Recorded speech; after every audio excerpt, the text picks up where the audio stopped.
আমি যেখানেই যাই, আল্লাহ যদি আমাকে হায়াতে বাঁচিয়ে রাখে, তৌফিক দান করে, যেখানেই যাই পবিত্র কোরআনুল কারীমের এই 114টি সূরা নিয়ে কথা বলা আমারও জানা, মুসল্লিদেরও জানা দরকার আছে না নাই? যদিও আমি পবিত্র কোরআনের উপর অনার্স করেছি, এই কোরআনুল কারীমের উপর তাফসিরের উপর আমি অনার্স করেছি, মাস্টার্স করেছি, আলহামদুলিল্লাহ। তো এই পড়ার পরেও কিন্তু আরও পড়া বাকি থেকে যায়, কারণ কোরআনুল কারীম হচ্ছে একটি মহাবিজ্ঞান, কোরআনুল কারীম মহাসমুদ্র। আমি একবার পড়লাম, একটা মাসালা বুঝ করলাম, কিন্তু দেখা গেল আরও 10টা মাসালার ভিতরে রয়ে গেছে। যেমন ইসলামের একটা উসুল হচ্ছে যে আদ-দারুরাত তুবিহুল মাহজুরাত, যখন আপনার জন্য কোনো কিছু কঠিন হয়ে যাবে তখন আল্লাহ তাআলা আপনার জন্য ওই কঠিনত্বটা দূর করে দিবেন, সহজ করে দিবেন, আপনার জন্য কঠিন বিষয়টা মাফ করে দিবেন। যেমন একটা জিনিস দেখেন, আমাদের জন্য নামাজ পড়াটা ফরজ, কিন্তু কোনো সময় আমাদের জন্য নামাজ পড়াটা মাফ। দেখেন মহিলাদের দিকে তাকান, মহিলারা মাসের ভিতরে অনেকে 10 দিন নামাজ পড়ে না, আল্লাহ তাআলা পুরো মাফ করে দিছে। কারো 10 দিন, 8 দিন, কারো 7 দিন, কারো 6 দিন, কারো 5 দিন। হয় না এরকম? নাকি হয় না? না হলে ডাক্তারের কাছে যেতে হবে, কারণ ওর বন্ধ্যত্বের সমস্যা আছে, পিরিয়ডের সমস্যা আছে। কিন্তু আল্লাহ তাআলা ন্যাচারালি, প্রাকৃতিকভাবে বান্দাকে মাফ করে দিছে। আমাদের পুরুষদেরকে কিন্তু এই সুযোগটা দেয় নাই। রমজানের রোজা আমাদের মাফ কাজা করার কোনো অপশন রাখে নাই।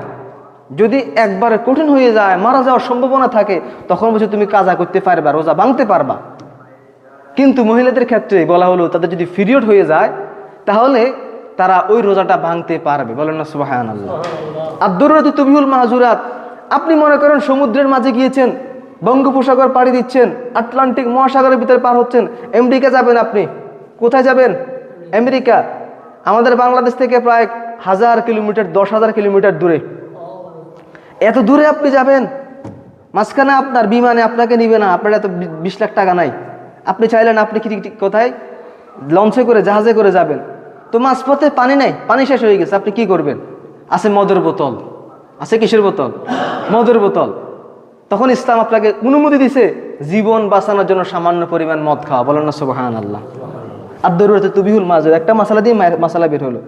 যখন আপনি বনে জঙ্গলে গেলেন, কিংবা আপনি চায়নাতে গেলেন, চায়না বা জাপান গেলেন, চায়না জাপান হচ্ছে বৌদ্ধ রাষ্ট্র, আর আমেরিকার রাষ্ট্রগুলো হচ্ছে খ্রিস্টান রাষ্ট্র। তারা খায় শুকুরের গোস্ত, সারা খায় কুকুরের গোস্ত। আপনি চায়নাতে গেলে দেখতেন ওয়াংজু আছে চায়নার, ওই চায়না দেশগুলোতে ইন্দুরের সিকের ভিতরে ঢুকে রাখে।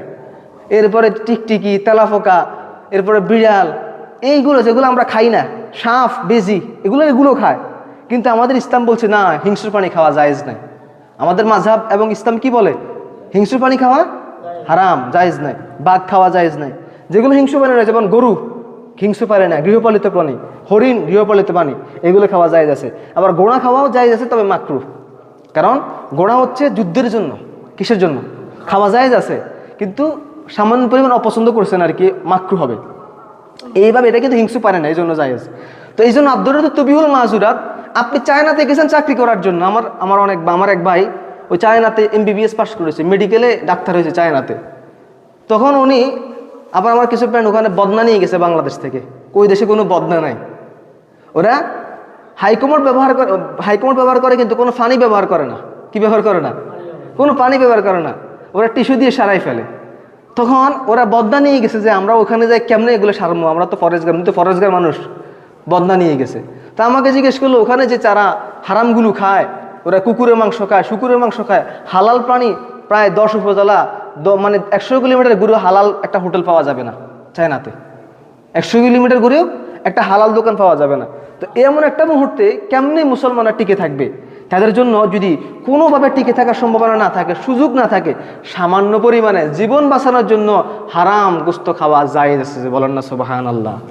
এটা হচ্ছে আদ-দারুরাতু তুবিহুল মাহজুরাত, ইসলাম কিছু অনুমতি দিয়েছে।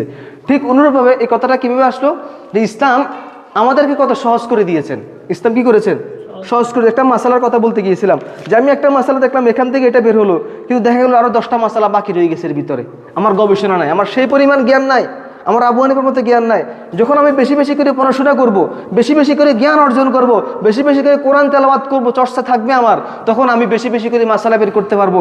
তখন আর আমরা বাংলাদেশের কিছু উদ্ভট সামান্য পড়ুয়া আহলে হাদিস, সালাফিজম, এরা কিছু পড়ে ফতুয়া দেওয়া শুরু করে দেয়।